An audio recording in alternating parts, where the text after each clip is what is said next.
Hello and welcome to TARDIS Rubbish. I'm Josh, and today we're talking about Dot and Bubble, episode 5 of the new season of Doctor Who. And joining me today, my longtime friend and even longer time Doctor Who fan, welcome Guy. Hello, everybody. And he is a frequent contributor to the Secret Origins of Mint Condition podcast, Trash Compactor, a mostly Star Wars podcast, and perhaps creator of a mystery project he may or may not be working on in secret. I'm not sure. Welcome, John. Hey, everyone. And she is a comedian, writer, author of official Star Wars reference books, has bylines in Nerdist, Fandom, and Sci-Fi.com, and played an incarnation of the Doctor themselves for 3 seasons on the Game of Rassilon podcast. Welcome, Riley. Hello. Thanks for having me. So glad to have you. So, Riley, before we get to Dot and Bubble, we have a tradition here at TARDIS Rubbish. When someone makes their first appearance, we ask them who their favorite Doctor is for a sort of calibration. So, Riley, who is your favorite Doctor, and why does it have to be Colin Baker because you interviewed him at Gallifrey 1?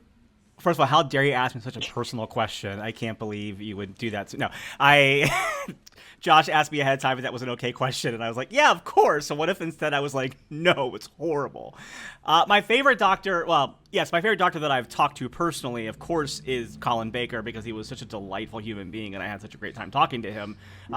But which is also somewhat of a controversial thing to say because I have also interviewed David Tennant, Jodie Whittaker, and Matt Smith, but they were all in a setting like this where we were on a Zoom call together. So until I talk to them in person, aside from the photo I got with Matt Smith, I will still say Colin Baker in person. My favorite Doctor, though, is Peter Capaldi. I'm just a really, really big 12th Doctor fan, and there's a personal connection to it for me as well because sort of the tail end of that Matt Smith run with the Remember All the People It Used to Be, followed by the beginning of Capaldi's era with the like I'm standing right in front of you and you can't see me and Deep Breath, was the same kind of like calendar year in which I was starting to, I had been out as trans since 2009, but I hadn't decided to actually fully transition and make and like that kind of stuff. So that year I was in that process of making appointments and talking to doctors and like really starting to like plan to start taking hormones and stuff like that. And that episode Deep Breath just happened to air like right before I was going to have my first like appointment with an actual doctor about it. And so it hit me like a ton of bricks. That like line of I'm right in front of you and you can't see me was like, that is my life, you know? So I have a tattoo on my wrist here that says Deep Breath, and it's written like in a clockwork font, and it has like hidden 12 in the B. And so that's like, I got that for myself when I've been on hormones for about a year, and it was kind of a like a gift to myself to celebrate that first year on it. And then Stephen Moffat came to Gallifrey 1 a couple years later, and I very drunkenly and intimidatingly cornered him in the hotel bar. He'd be like, I just want you to know that thing that you wrote is just like meant so much. Like, you know, you could just see in his eyes like he was not prepared for the level of emotional onslaught that he was gonna get from me. But yeah, so there's a lot about Peter's Doctor with kind of beginning not sure who he was, and kind of having that arc of that first season of like, am I a good man? The importance is that I try, and that kind of thing, and then going all the way through to the end of his last series where he has that whole speech about just being kind, and like that kind of thing really like stuck with me a lot. And so that you know, run fast, laugh hard, be kind is something that, especially in the years following his run, I was really good at taking to heart. And I think maybe now post-pandemic and group trauma vibes, I maybe could do a little more work at being good at again. But I think that was like still to this day, like to me, that really encapsulates what I think of as the Doctor. And when I played the Doctor, I very much took that to heart for my Doctor a little bit too, even though my Doctor was more mechanically it was more based on Tom Baker's Doctor than Peter Capaldi's Doctor, but I think it was really hard for me not to feel like Peter, and to some degree Jodie Whittaker, channeling through me as well. So that's a beautiful answer, and also Peter Capaldi is the most common answer to that question on this podcast, which I think says something because his Doctor has only become more and more popular as time has gone on. I think he was largely unappreciated during his actual run, and it's nice to hear and see people talk about him more fondly, and I hope that he kind of gets that message to him as well. Like I hope that people hear, because I kind of get the sense that his departure was maybe not really his call as much as like it was like I've I don't heard know if it was that. quite as bad as the Colin Baker, but it does feel or the Eccleston, but it does feel like he was a little bit sad that it happened so abruptly and he like so I think that's a big part of why he doesn't want to come back for anything. Although I kind of respect his from using his own words about it, I respect his explanation of like, if I keep coming back and playing this character, then it's a character on a TV show. But if I don't come back, he's an alien out there saving the world or whatever. And I respect that. And actually, I've kind of got a similar point of view with the Doctor that I played on Game of Rassilon. I came back for our finale episode, which is a multi-Doctor story, and I mostly did that for the fans because they wanted to hear the three of us. It was me and Dan Peck and Ben Padden as a new Doctor. But if I never came back as my Doctor, I would have been fine because I really did feel like once I made the choice to regenerate her and pass the torch to Dan Peck, I really felt like, I mean, I'm always going to be the Doctor in my weird way from my podcast, but my Doctor's time is done, and I've passed it on to somebody else to play it. And I think Peter has a similar mentality for him, and so I respect that. No, absolutely. While it makes me sad the thought that we'll never see Peter Capaldi as the Doctor again, when you hear his explanation, it is hard to argue. I hope we can get him back someday in a Tom Baker curator-esque way, or like even the way like Colin Baker has popped in to do like not necessarily Big Finish, but like during the 50th when he was the announcer for like all the anniversary like voiceover stuff, and I'd like to see maybe Peter do something like that in the future. Yeah. And I mean, with the advent of the memory TARDIS, like all bets are off. I mean, you can return in just about any capacity, and you don't really need a good in-universe reason because we have that built in. But let's get to talking about Dot and Bubble. Let's start with John. I'm going to throw to you. Yeah.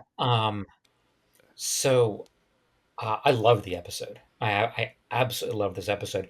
It caught me by surprise. It wasn't the episode I thought it was going to be, even from the first few minutes. Um, and it felt like it was, we started off with our sort of talking of the season of, uh, we're going back to the Russell Davies era in a sense, but also going forward. It felt again like it was his honed craft at this because it for me it harkened back to season one. I think the Bad Wolf episode when they're doing the reality TV show Big Brother esque Yeah. thing, and that's initially what I thought this just was. And it was to start, and that was a great starting off point because I felt like okay, this is going to be topical. This is relevant to where we're at as media consumers today, and as a society today. And it was just a fun, crazy, but I was terrified. I was genuinely terrified, and I was getting in my own head in the middle of the episode. Like, there's nothing like particularly super gory. There wasn't anything really, really classically scary that you would have, on paper. But I was terrified during this episode for the characters, for the concept itself. I don't know. It just had me on edge. I found myself towards, I think, the 3/4 mark of the episode. I was like, wow, my heart's racing, and I don't know why. This isn't like watching, Alien or a movie like that where you're, just gonna be scared of something in the dark. There was just something existentially scary about this, even though it was a very sort of light styled episode, and it was that, oh my god, he nailed what we're what we're on the verge of right now with our interaction with our devices and social media, and then literally just being wiped out of existence by scary monsters because of that. I mean, what a neat sort of joining those two ideas. But I don't know why that main sort of inhabitant of the city there, Lindy Pepper Bean. I keep on hearing it like Lindy who from Dr. Seuss. She was this like very clear archetype of wealthy, disconnected social media influencers of our age. That is what she typifies and manifests so well, which is why I was so profoundly uncomfortable with her character. Really made me, like, oh god, I don't like this person, but they're also just doing what they're doing. What's it going to be about? And then what happens later in the episode, which we can get to, is even more of a twist. But I sort of felt for her. I was like, what are you going through? What is this? What is this little world you live in that's a bubble, this dot and bubble? You just literally live in a bubble. And then people are disappearing and everything else. And I thought, oh God, this is what it's all about. This is TikTok. This is Aldous Huxley and Brave New World. This is Pandemic. This is all those things grouped together with monsters and a lack of agency, a lack of even individual awareness, and yet it was just a very basic Doctor Who episode. So I mean, I don't know how they did it because I didn't realize it was happening until I was well into the episode. I'm like, okay, this is scary. I don't like it. I'm not comfortable, and damn, this is good. Maybe that's what the episode's tagline should be: say, I don't like this. I'm uncomfortable, but it's damn good.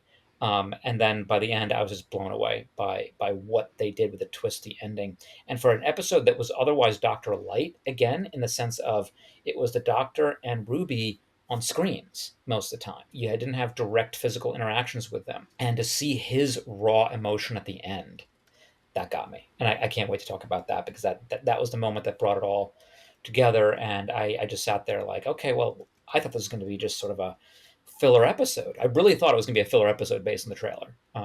And it was a lot more than that. It was commentary. It was scary. It was fun. It was silly. It was all those things. And wow, I mean, we're back. And this means there's no sophomore slump. Usually, coming off of the first episode where we were sort of like, well, all right, Space Baby's fun, but not necessarily the best or everybody's favorite episode by any means. I thought there was going to be a dip after having a good episode of the Maestro, and then we had back-to-back 3 amazing episodes. So it's just been on the incline. So even if we don't get great episodes the rest of the season, we've already done pretty well, and that makes me really, really happy. I'm like, good job. Good job. Everybody's just been amazing.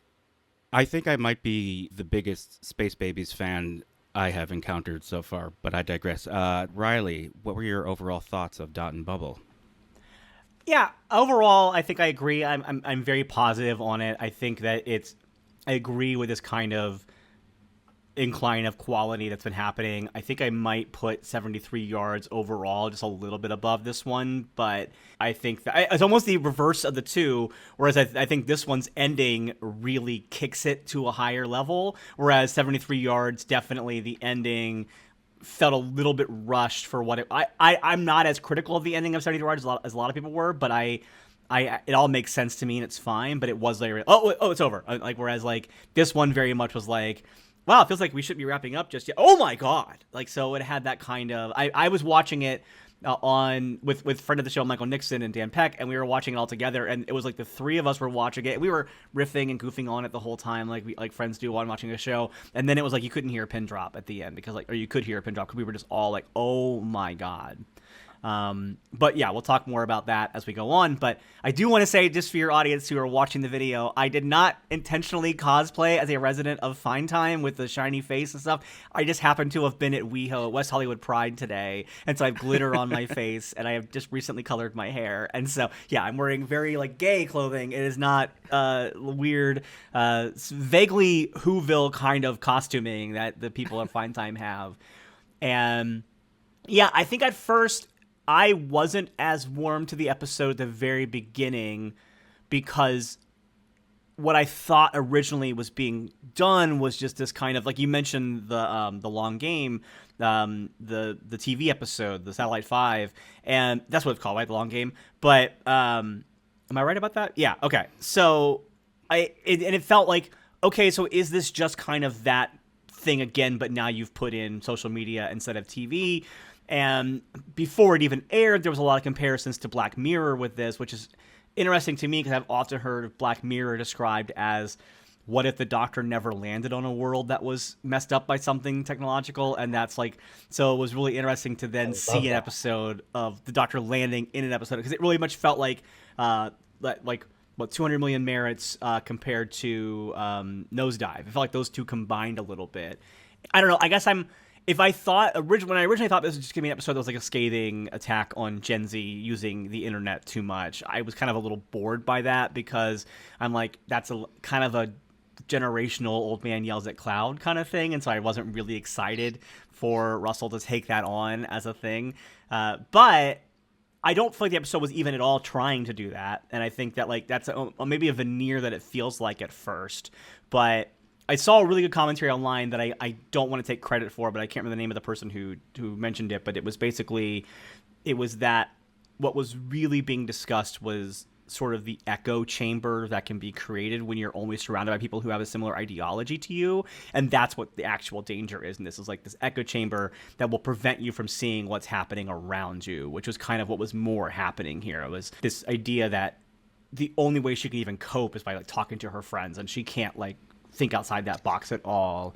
And so that was really interesting. I agree. Like, Lindy was such an interesting character because you kind of hate her pretty quickly, and there's a lot of microaggressions towards the Doctor and things like that that are happening. There's a lot of classism really early on, and by the nature of this social media, this dot and bubble, is that it's all so close to her. Like, we're so close to her face all the time, and that there was like an uncomfortable level of intimacy with her, which I think definitely is like underscoring the commentary of what's going on with it. But so that was really interesting to me. I'm trying to think of any other like cursory overall thoughts I have. I agree with like the peril. Like, I really liked these slow moving creatures that like you can easily get away from, but you don't because you're not paying attention to them. Like, that's always, even when it's not using a social media filter thing, the idea of something that's on your periphery that can kind of get you when you're not paying attention always kind of creeps me out. And so that was kind of a fun thing. I liked that about it.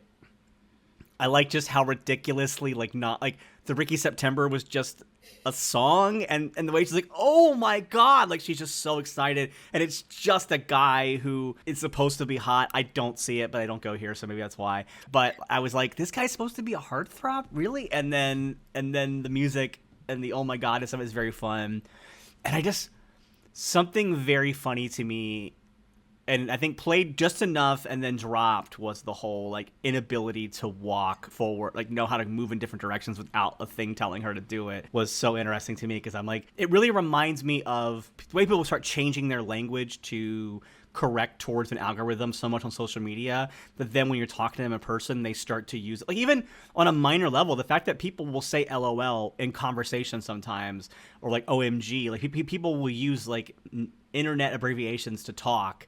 I feel like that's like a heightening of that kind of thing. And I don't even see it necessarily as like a purely scathing criticism of that, as much as like that's just a natural thing that happens when you do those kinds of things. So yeah, all of that really built in, and then I'm sure we'll talk more about the ending specifically as we get to it. But I do think it's really interesting.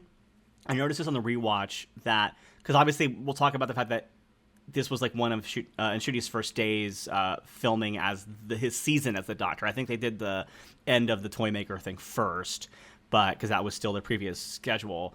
But yeah, this was like one of the first days of shooting in Block 1, and so this was like one of his first days as the Doctor in his run. And I do think that his costume is maybe the most traditionally Doctor-ish costumes that he's been wearing this season. We've had a couple of shots of that long leather jacket, but usually it ends up just being him like in a stylish pair of pants and either like a sweater, or we had the awesome suit in the Maestro episode. We obviously had the great kilt in the Christmas special. I guess the Christmas special also did have that kind of sweater and long coat vibe as well, which is pretty doctory. But yeah, that's kind of like somewhat mismatched coat and pants and like a sweater. Obviously, it still looks amazing on him because the man's like made of style. But it did feel like, oh, I think there's an intentionality to him looking the most doctory he can while all this is happening. And those little things also really jumped out at me. No, that's very interesting. And actually, according to the Doctor Who Unleashed for this episode, that scene was literally the first scene that he shot. So he shot the regeneration or the bi-generation from the Giggle, but when he showed up for his season, that was the very first scene that he shot as the Doctor, which we will get into the ending a little more in a minute. But Guy, what were your overall thoughts about Dot and Bubble? This was almost a close 10 for me. And I think what kept me from doing a complete 10 was the fact that this was the second show in a row, which was a Dr. Lite episode. And I understand the ins and outs of, the filming schedule and he, Ncuti couldn't be there to film because he was still committed to the sex education.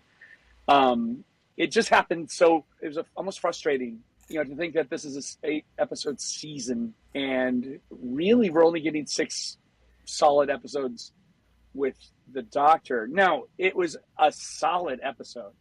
I liked the look. I liked the feel. I think her name is Callie Cook as Lindy. My first impression is this girl is vapid and insipid, and I do not like her.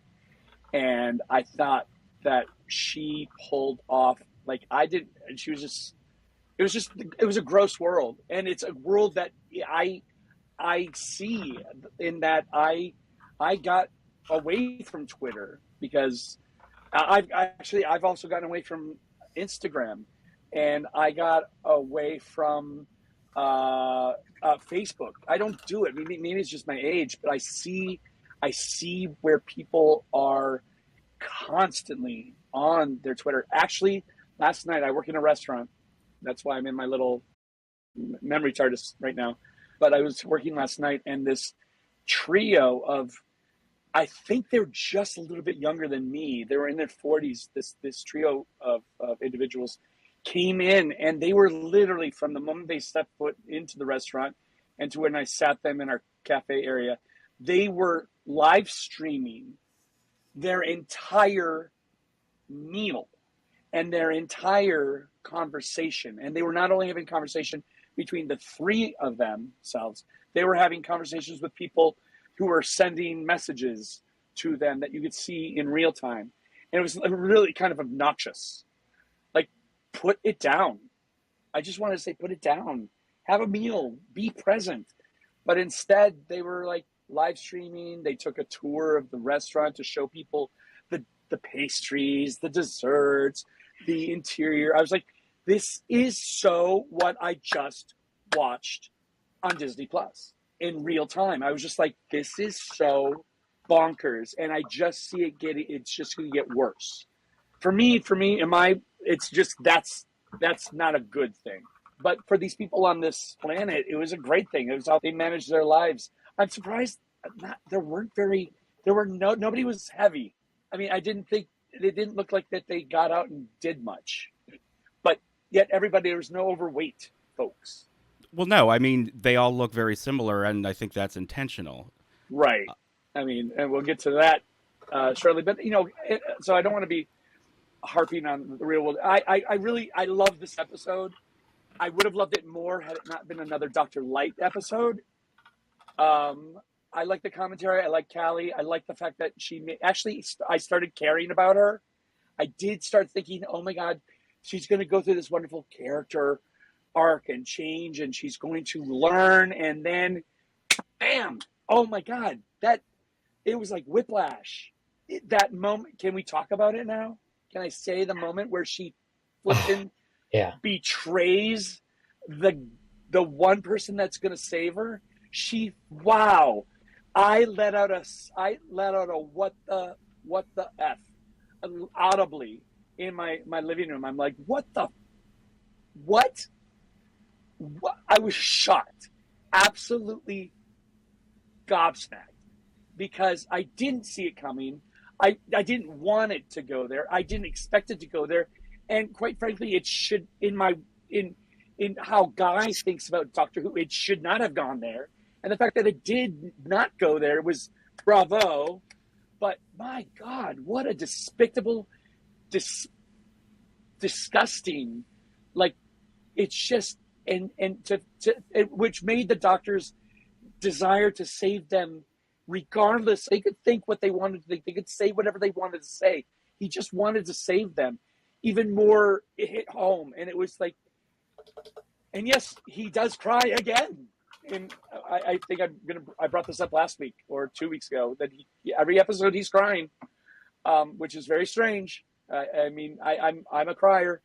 I don't know if I cry all the time, but the Doctor now wears his heart on his sleeve, and he's constantly like, there should be always a puddle at his feet of tears. But yeah, anyway, I thought that it was a fantastic episode. I think it was one of the best, one of the top five Russell T Davies episodes I've ever seen. I like that portrayal right there, because it could have gone off the rails really easily. There were a lot of points at which it felt like oh, this is something that could just become really a trope. Could have been, or like you said, it could have been like a screed against Gen Z instead of actually delving into, well, this is what it's like living in a bubble, but this is also who these people are as a result of what created them. You get that brief appearance of the homeworld before you find out that there's no one left. And the mother, of course, the twist, Right. and they're beginning to become aware of that, which is a neat part that I want to delve a little bit more into, is that the doctor's noticing that Susan Twist is showing up in all these different personas. And I think that's going to be a cool buildup. But even that aside, this could have gone woefully wrong really easily because it can be silly. It can be, I think if we didn't have that shock of Lindy Pepperbean showing her true self, and and that was what it was. What you initially thought was these are just people who are in a bubble. They're sheltered. They're basic, as she refers to herself. I'm so stupid. I'm so stupid because she literally can't walk in a line without having arrows pointing her in a direction. So you feel this pity. You feel this sadness for almost a creature that would have been kept in a cage its entire life. And then you realize there's a lot more to these people, and there's an element of chosen cruelty in their existence. They must have had a life before they came here. Only people who are 17 to 27 are there.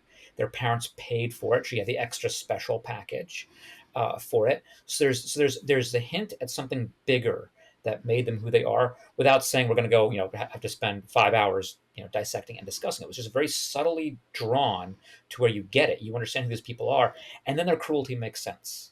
Her cruelty, as shocking as it was, because Guy did the same thing.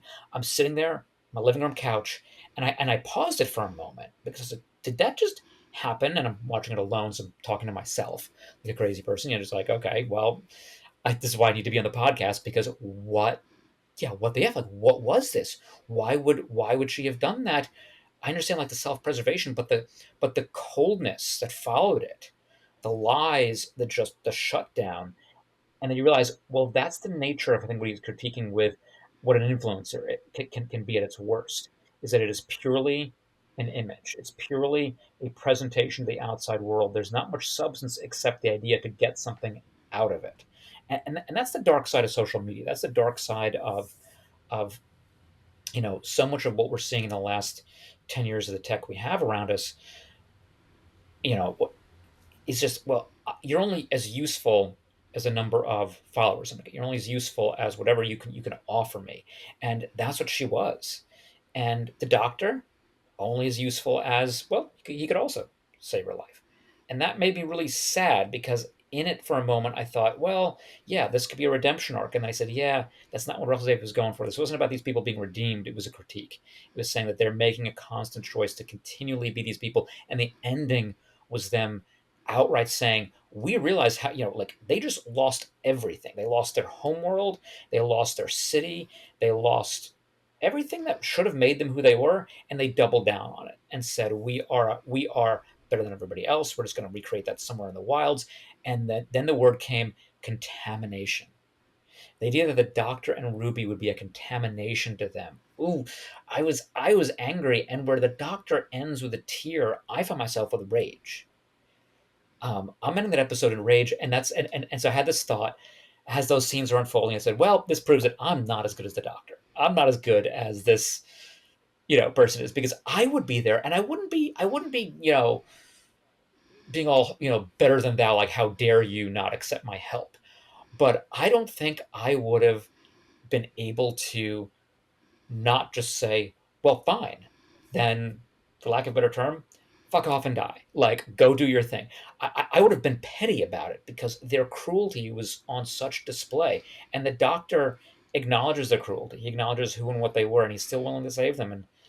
And yeah, and he didn't even bring up, he's not like, I'm the doctor. Time and space is at my disposal. Like, he's not even in a league that could be compared to them. And he doesn't pull that card out. He just wants the best for them, and that's that level of kindness. Riley, I love what you said earlier about Pierre Capaldi's doctor and that final sort of speech as he figures out who he is at the end of his first season, and that just brings it right back to here, that continuity of who the Doctor is as a person, as this character that we see. Try to do the best you can. Be kind.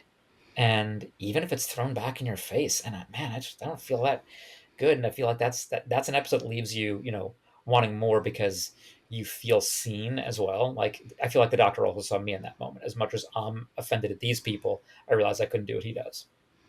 I want to come back to that for a second because friend of the show, James, whose favorite Doctor is also Peter Capaldi, he asked me, do you think that Peter Capaldi would have reacted in the same way as Ncuti did?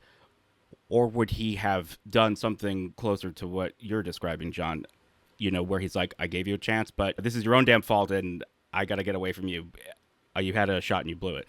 James said that he was talking only new Who Doctors, but he thought 10, 11, and 13 would have reacted the same way as Ncuti did. He said he wasn't sure about Capaldi, and he didn't think 9 would continue to offer his help after that. I just thought that was interesting. I think for Capaldi, I think it would depend on which part of Capaldi's run.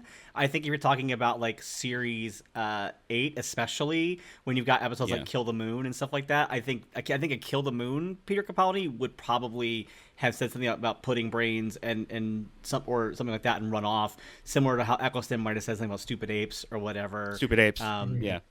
But I think that Series 10 Capaldi might have been a little bit more likely to beg to help someone. Because the same guy who stood between Clara and... So it's a Series 9, but the Zygon Clara and Kate and, like, tried to stop them from blowing each other up. Because he was just like, I've been here, I've seen what happens, and you don't want to go for this.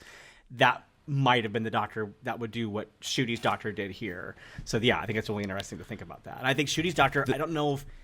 I don't know. It's tough because this is tough because we don't have a black person on the panel here, and I feel like we're all non-black people talking about what. But I think as far as like politics, I think like there is a really interesting conversation. I've seen some BIPOC voices talking about this on social media a little bit. So, and I think there's some good voices to listen to on that about how much the end of this episode does lean into respectability politics and the idea of like you have to have this black character suddenly be like, no, I want to help you. I'm still going to help you no matter what. Like I think there's like I think that if we'd had a Ncuti Doctor who was like, fine, screw you, I'm out of here. I think like there would have been such a strange aggressive backlash to that. And so the fact that the show still needs to toe that line feels really interesting to me. I'm sorry, you had a point you were getting to. I jumped in to talk about Peter Capaldi and then I went down a rabbit hole. So let me... No, I think that's an excellent point. For those of you who are listening on the audio-only version, the four of us are all white. And I just want to make that clear that we don't have the perspective of a person of color for that context.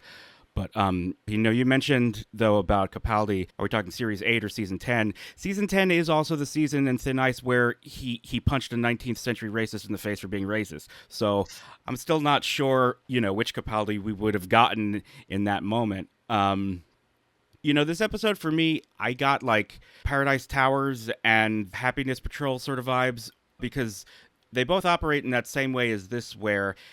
I mean, it's a serious story, but the trappings of it are very silly.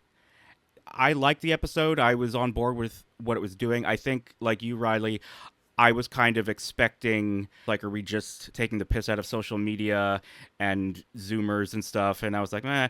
But then, it was much more nuanced than that. It had a lot to say about class, but the ending really bumped it up to a new level for me. It kind of made the episode for me. I was also a little like, oh, we're doing Dr. Lite for a second week in a row. This and 73 Yards were shot in the same production block, so they didn't have Ncuti for a lot of time. And I think it's a really actually clever solution to allow him to be as present as he was in the episode with the device of the appearing on the screen, because you could shoot all of his scenes in a day. Necessity definitely was the mother of Yes. the invention of these last two episodes. Don't get me wrong. I didn't think it was terrible. I just thought it was just very apparent. Real quick before I want to move on to talk about the ending in more detail and what you all thought of that, but I was kind of spoiled that the ending had something to do with racism. I mean, this is what I get for not watching the episode when it drops and not staying off social media. So when I was watching it, I kept looking for it. And I actually thought when Ricky September showed up, I thought it was really the Doctor doing some hologram projection because he figured out she wouldn't listen to him otherwise. Because, like, he said some very doctorish things when he showed up. He had sort of a hero's moment, and he was like, you have to trust me, and, like, I'm going to save you. And I was like, who talks like that except the Doctor? And Pex from Paradise And Valley. Pex, yes. Pex lives. What did we all make of the ending of foregrounding the Doctor's skin color like that so early in the run? I mean, I find it an interesting comparison to the way Chris Chibnall handled the first woman Doctor. The only time he brought it up, or the only time it like factored in any real way, was I think the Witchfinders. That was the big one for sure. Yeah, and that was kind of subtle. It seems to me the approach of the Chibnall era was like not to make a big deal out of it. I don't know if I agree with you that it was that subtle. They tried to drown her as a witch. Well, that was fair. a pretty big thing to happen, and also like the king wouldn't respect her authority on the subjects because he assumed that she was the assistant to the actual Witchfinder, who was Graham. So that was I think that like it wasn't as completely on the nose as this, but they did try to kill her as a witch. So that definitely was not that subtle, but Fair. This one, and who knows how it might have been if he had been in the whole episode and not just on a screen. To quickly touch on the Dr. Lite thing, I just want to say that this one, I think, last episode felt more like a Blink Dr. Lite episode, but this one felt more like the Christmas Invasion, where it's like the Doctor's only really shows up at the end. This was a little bit of Blink because the Doctor on the screens, but when he does show up, it is like an icon. It's like a moment of the Doctor that's going to be remembered for this Doctor in a way that's like when Tennant comes in at the end of Christmas Invasion, it's like he's charging in on a horse, basically. Like, not really, but like to save the day, whereas this is a moment where we really said like we just peel a layer off of Ncuti's Doctor immediately here. But yeah, on the actual topic at hand, like, you know, I've heard a lot of commentary of people being like, oh well, did you not notice the casting ahead of time, like all the people? And I saw some pretty good criticism of that pushback, because it's like, yeah, but this show has also had a lot of eras that have been overwhelmingly white to begin with. So it's kind of hard to be like, oh, this is the one Doctor Who where the whiteness stands out to you. I definitely noticed the casting early on, but not from a racial perspective, which I felt silly about later when I realized it. I saw it more like, why is everyone dressing like their characters in The Sims? Like, it felt like everyone was this very, and I guess that is also a degree of like a white supremacy to it, but it was all very like Leave It to Beaver, like glammed up. Like everyone had very shiny like makeup, which is why I made that joke earlier about my own appearance today. But everybody was super shiny makeup and very like perfect hair and stuff like that. And so everyone felt a little bit cartoonish, a little bit like Riverdale, kind of like the comics kind of way. So that was more distracting to me than the fact that it was just all white people. But rewatching it, there are so many little clues like that. And then especially the one that I noticed coming back to it was when the Doctor's talking about how good the security is for Fine Time. And he's like, it won't let me in. Like, he didn't say us. He didn't say it wouldn't let him and Ruby in. It just says it won't let me in. And who knows if Ruby tried to get in too and just didn't, or if she just didn't try and the Doctor couldn't get in.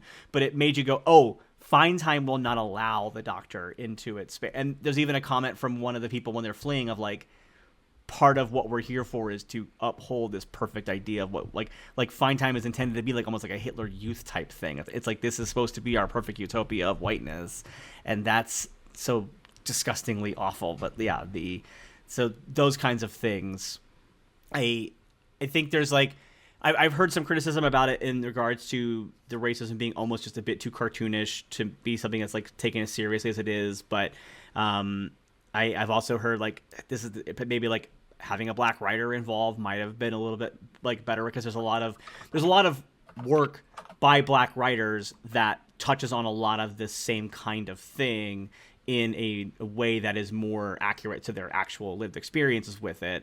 Whereas this does feel like somebody who has taken in a lot of lessons about it and is trying to write that perspective, but it is still coming from a white perspective. So it's still a white person trying to tell a story about what racism is like, and that's like a little bit. So like there are some points where it's a little bit still not quite there, but I also do think there is value to stories like this. Like I like this episode a lot, and I did feel impacted by it.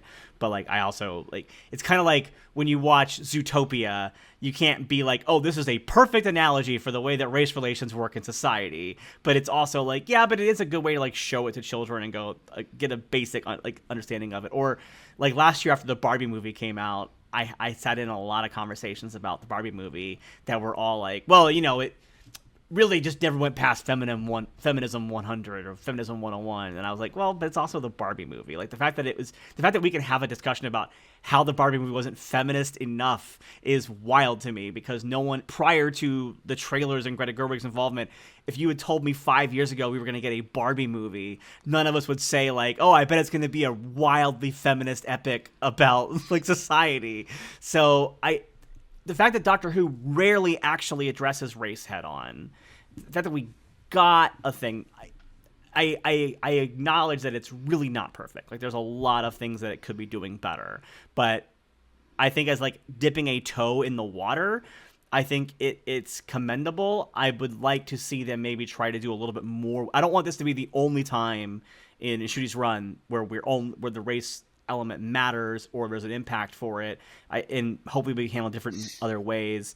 But yeah, I feel like that was actually, I think, a failing of the Jodie era to not draw on it more and make it matter more. Because like, what was the point of having a female doctor if you weren't going to like lean into the fact that this gives you the opportunity to tell different kinds of stories? And I think that Ncuti especially, like even Devil's Cord, which is a wildly fun episode. There's a lot going on with it, but you're telling me that the Doctor experienced not even a drop of racism in like 1960s England? Like that's a little bit wild to me. And the fact that like that doesn't seem to play into it, you know, it's a whole episode. It'd be hard to shove that into that episode, but it is also weird to hand wave it away as not being a problem at all. So I do think that like then being like, oh, well, we created this hyperly white supremacist future that he goes to, and that's when we'll deal with it, feels a little bit easy, because I feel like there's going to be a lot of stuff. Like, I think that even in Jodie's era, we got the Rosa Parks episode, which dealt with racism a little bit more head on.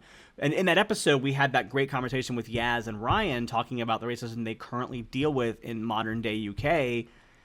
And then we never really got it ever again. We never really went back to that well. And I think that that was a good moment then to be like, hey, this is a thing that we're still dealing with and it impacts us, but not really us ever again. And that was like something that I was like, I don't like when these shows decide to do like their one message episode and then it doesn't matter again at all over the course of the run of a show. So That's what I found difficult about that run of the Doctor, was because actually the Rosa Parks episode is where I thought the show was really hitting its stride in its first season, or first season of that series. And then it seemed to just sort of be like, all right, that was it.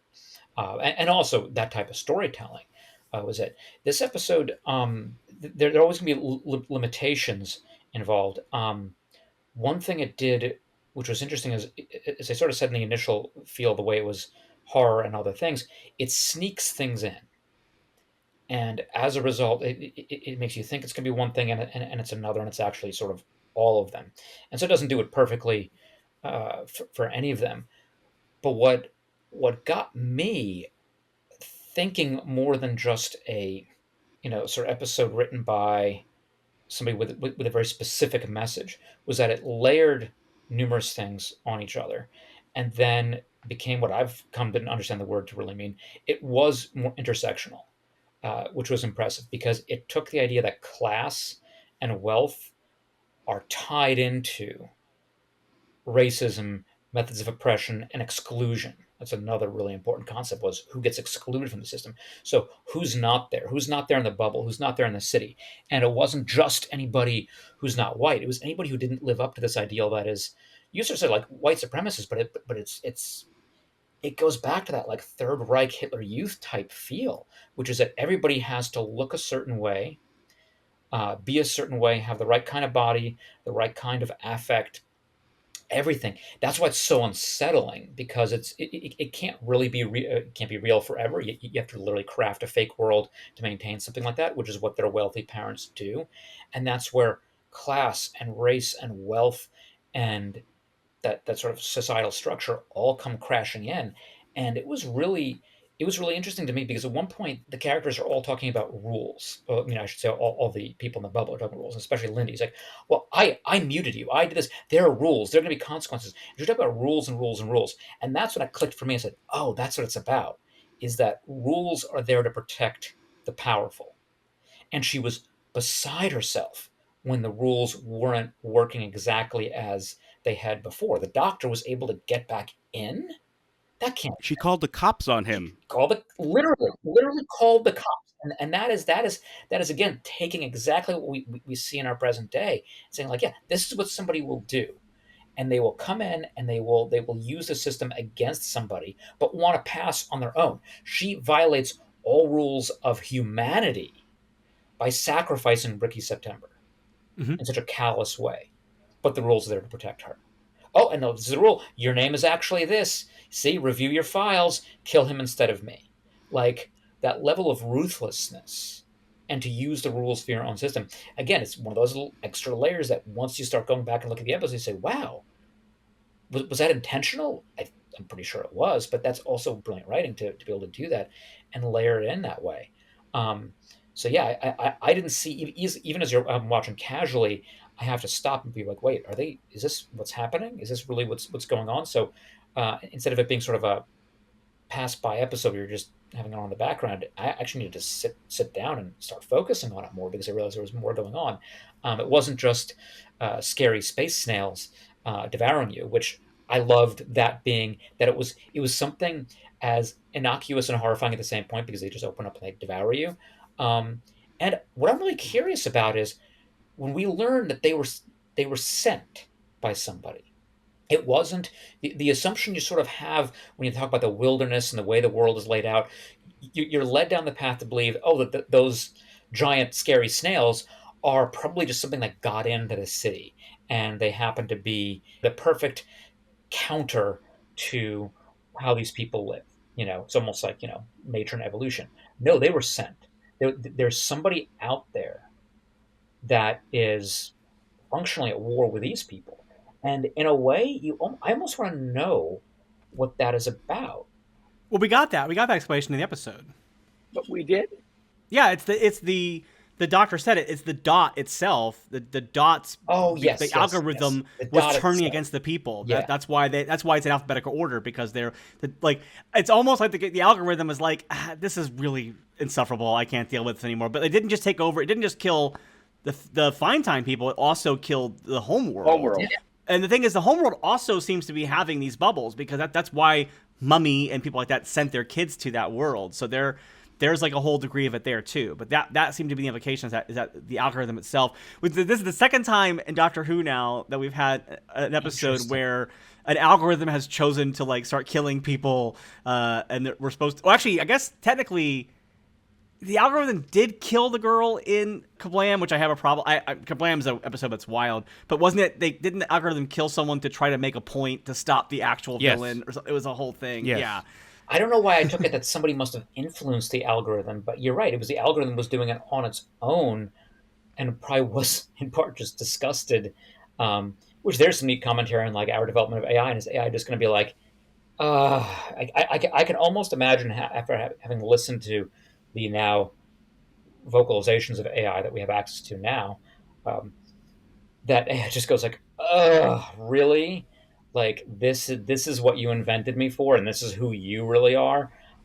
I'm not impressed. And there you have the doctor, who is also similarly beyond them. An algorithm sort of might go above you, but the doctor is also, worlds beyond our understanding and experience in the universe, but takes a different approach. You might say more human approach, but it's more humanistic approach, but it's a compassionate approach. But I mean, do you disagree with the algorithm? I mean, not really. You look at it and you say, oh God, these people are awful, and they're unrepentant, which is the interesting part. And that's where I see it as a comparison to today. Is I felt like I had just gone. I've had limited experience with this, but I felt like I had just gone out to the Hamptons, I literally felt like, oh God, I'm in the Hamptons. This is exactly what that world can be like at its worst manifestation. Um, and yeah, do you really want to see that society perpetuated when there's no remorse, when there's no compassion for anybody, even the people who literally just saved your existence? And then you have to put them in their place. You have to shut them down. And that was the heartbreaking part of it for me, because the doctor's reaction of tears was so intense because they didn't even care. They didn't care that somebody else cared about them. Yeah. It's tragic. I don't even have the words for it. Not only was it he had the tears, but before he had the tears, he had the laughter. Disbelief. Yeah, complete, like, are you serious right now? And then it very quickly turned into just heartbreak and then, like, rage. You know, we were talking earlier about how this was literally Ncudi's second scene as the Doctor, and his performance in that scene is just unbelievably good. Part of why the scene is so effective, why that whole concept is so effective, is because Ncuti sells it so amazingly well. And it was interesting, too, because on the Unleashed, Russell was talking about how they, the producers, had conversations like, should we really make this his first scene? Is that, like, a little shitty to do that? And I've seen a lot of criticism of that decision. And I don't know. I mean, I don't know what his own input into it was either. I think it's a phenomenal performance, but I'm assuming he agreed to do it. Like, that's, I mean, but I mean, what is he going to say? No? no, I'm not. I the mean, he Doctor could anymore. have. Yeah, exactly. He could have said, you know what, I'm not sure I want to start out with that. But he's a young actor. He's a brand new Doctor. And he's working with Russell T Davies, who is the biggest TV writer in the UK right now. So, like, you know, whatever you say, boss, I mean, is sort of what I imagine the reaction is. But yeah, I think it is really notable and really interesting that that's where they chose to start. I get that there were scheduling things, but, like, they could have done the day with all of the talking heads first to kind of ease him in, and then do that scene. I can see a method to the madness, though. You want to go in hard to get into the character of who the Doctor is, because there are these lifetimes that came before, and this intensity, and right out of the gate, like, go into the depth of that character, the emotion, the experience, and the gravity with which any incarnation of the Doctor is going to have. That might give any actor the ability to say, like, yeah, I know what I'm going to do for this version of it. I remember, Tennant very quickly, in the first few episodes, has very deep, intense emotional moments. I don't think they were filmed as the first scenes, so that's really difficult. But the bubble scenes are almost easier fare to film, because you're just sort of like, yeah, here I am, like, oh, I'm unmuting, do this, do this, do this. And I think that instead we actually get, even then, there's an intensity and an urgency to the Doctor, because in a sense the Doctor knows the gravity of it and is trying to convey that to people who don't want to hear it. Otherwise, initially it's just, oh, here's a guy on a screen trying to convince me of something. And there was a gravity with the Doctor right there, that there's an urgency, there's a power to him as well, that I think that Ncuti's just doing a brilliant job at conveying, while being profoundly soulful. That's the word I would use. And powerful at the same time. And it's why I really, in many ways, I feel like I wouldn't want to mess with this Doctor. Uh, I don't know what the flip side is going to be. I'm really curious to see what that's going to be the next, 2 episodes we have or so. When he goes intense and is hurt and goes dark for a bit, I think we're going to see that. I mean, that's sort of what's happened in past seasons, so I do anticipate some of that. We got a bit of it already in Boom, I would say. Yeah, I would say there was a little bit of dark, especially when Ruby got hurt and he was still stuck on the landmine. There was definitely a lot more darkness in that. When he started turning on the concepts of, like, faith and capitalism in that moment, I thought, like, I mean, obviously it was also Stephen Moffat's script, which makes a lot of sense why that happened when it did. But we got a little bit of that, and he would have filmed that after he filmed this. So, I do have a question.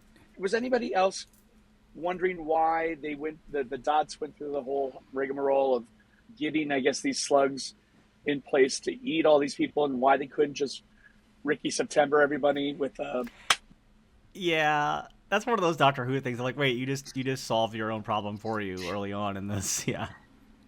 Well, I don't know. Like, there are any number of, like, hand-wavy explanations I could imagine. So, I'll just go with it. For some reason, the thing that I kept thinking throughout the episode was, like, Star Trek 3, The Search for Spock thing, where the microbes on the outside of Spock's coffin, like, Wow. rapidly evolved into, like, massive... I thought it was going to be something like the microbes evolved... Which, by the way, John, you were saying earlier that you were really unnerved and creeped out, not necessarily because of the monsters themselves.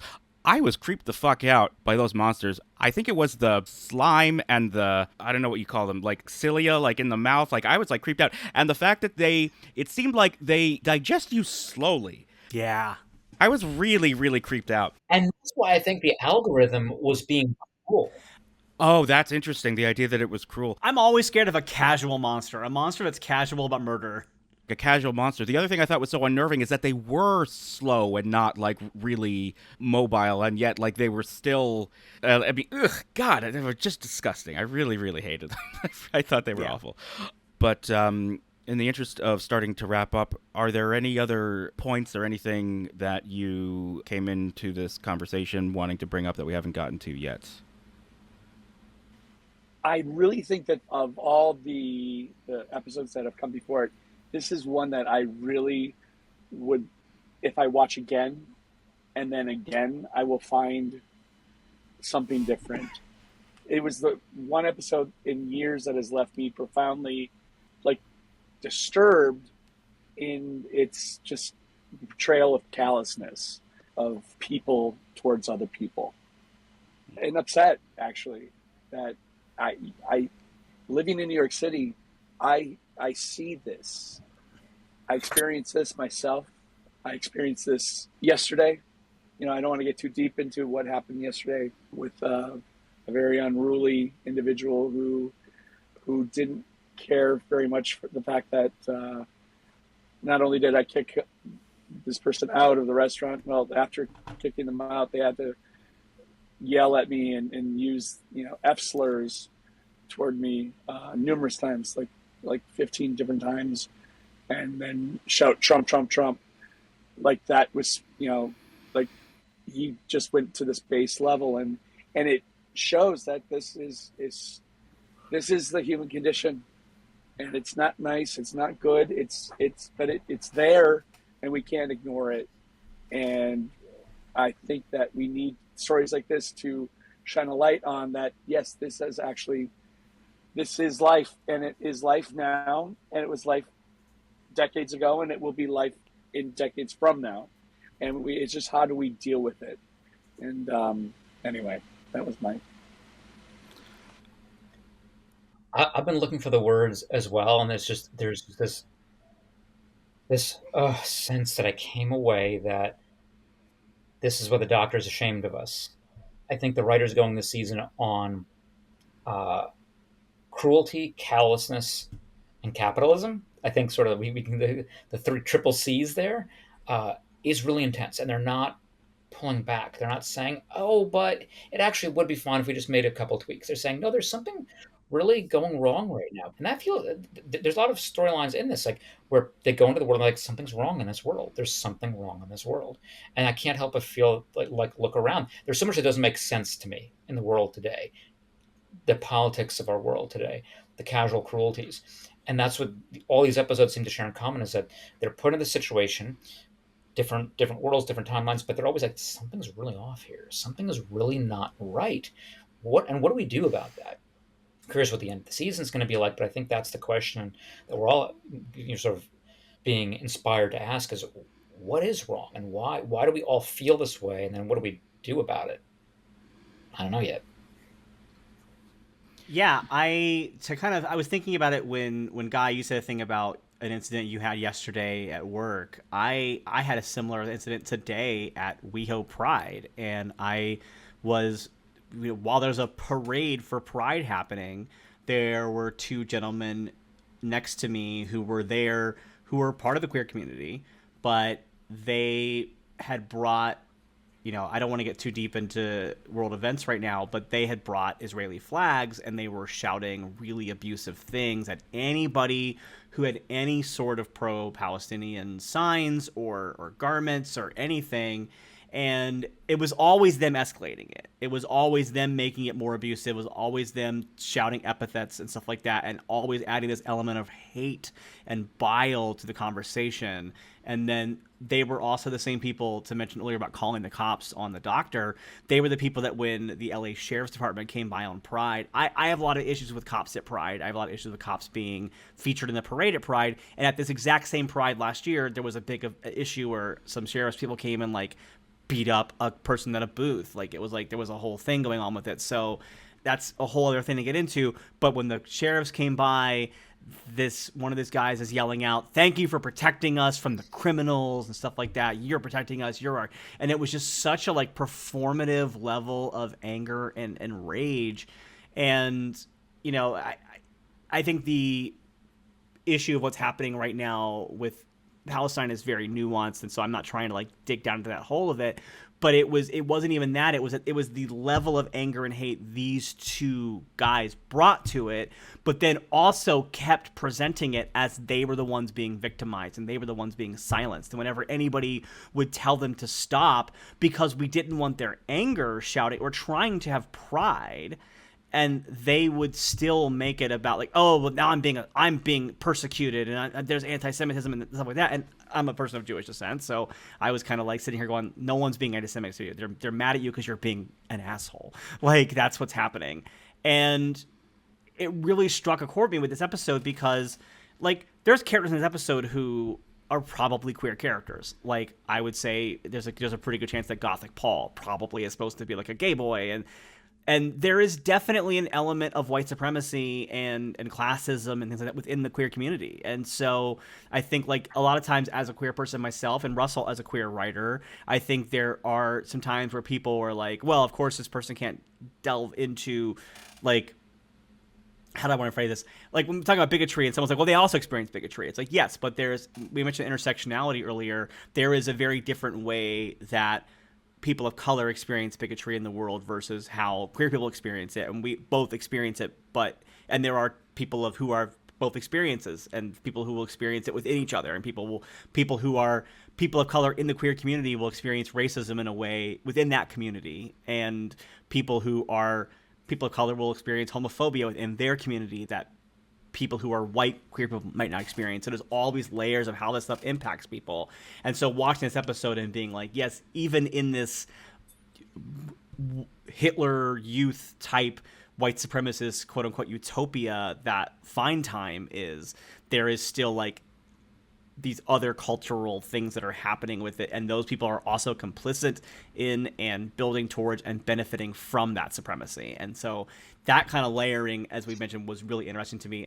But the other thing I wanted to comment on, going back to Ncuti's performance at the end, is that it's not just that he's playing a black doctor, right? It's not just a black actor dealing with his own experience with racism and stuff like that. This is a doctor who has historically always been white. This is a character that has not dealt with this level of overt in-your-face racism directed at them prior to this. This is not just and it's similar to the degree of the Witchfinders, where it's almost shocking to Jodie, wait, really? This is what's happening? And even more so here. And so I think that's a really fascinating thing to ask an actor to do, to say. I remember I talked to Wilson Cruz one time about his work on Star Trek Discovery, and he was saying that Discovery was really interesting for him and inspiring for him because he got to play a gay Puerto Rican character who had never once in his entire life experienced the prejudice of either of those two things, and he felt it was very freeing for him, and it gave him a lot of thoughts about how to approach the world himself in the modern day. And I think this was really interesting to give this as a challenge to an actor like Ncuti, and I imagine it was really challenging to be you have never experienced systemic racism before, as a character firsthand. You've been able to be the white guy who could punch a lord in protection of your black companion, but you've never played the character who, for reasons of systemic prejudice, could not do it for yourself. And that's a whole different storyline if that's what happens. And so I think that giving him this role and giving him this script of, you have to channel, and I think that's where the laughter comes from. I'd be curious to see what it's like in the script, but I feel like for this doctor, that's why because it's like, it is so cosmically absurd to him that he doesn't even know how to react, and so he's despairing from it, but his body's reaction to it is to laugh because that's all he's capable of doing in that moment. And then he finally breaks to the crying of it because he's like, I can't believe this is happening to me.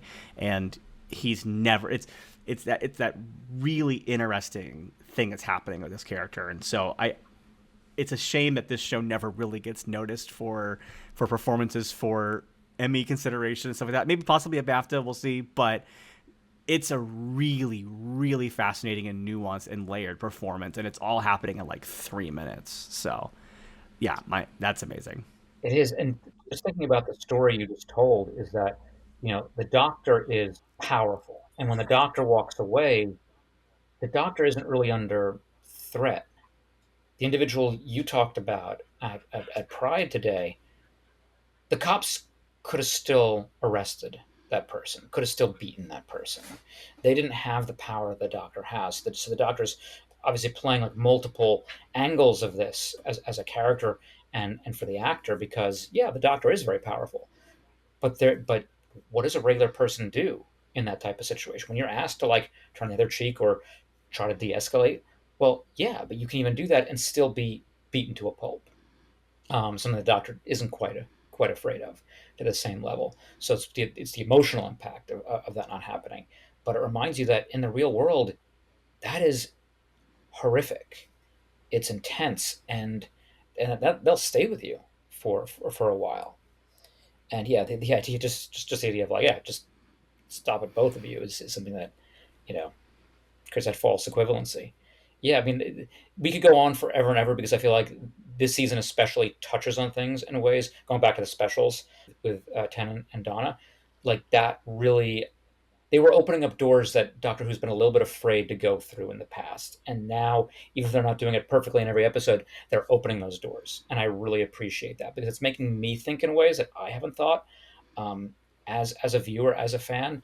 And that's something personally I'm open to. I don't need it to be the show that it was 50 years ago in my comfort zone. I want to feel a little bit uncomfortable. And that's what I began this episode with. I mean, our podcast was that this episode had me feel uncomfortable, not just from the terror or the horror or some of the commentary. It made me feel uncomfortable because I could identify elements of my life in their little bubble world that I don't like about life, my life, way I behave, things like that. It's there. So I'd be really curious. Maybe we could revisit it in comments when this is posted. I want to see what the broader reaction to this episode is, and if it does have that typical pushback of people who feel seen and judged and don't like it, because that's a big thing we see in fandom right now, is that you might be being called out, and people do not like that or accept that now in the ways now that they can really platform themselves and say, well, now I'm going to stop watching the show. Now I hate this show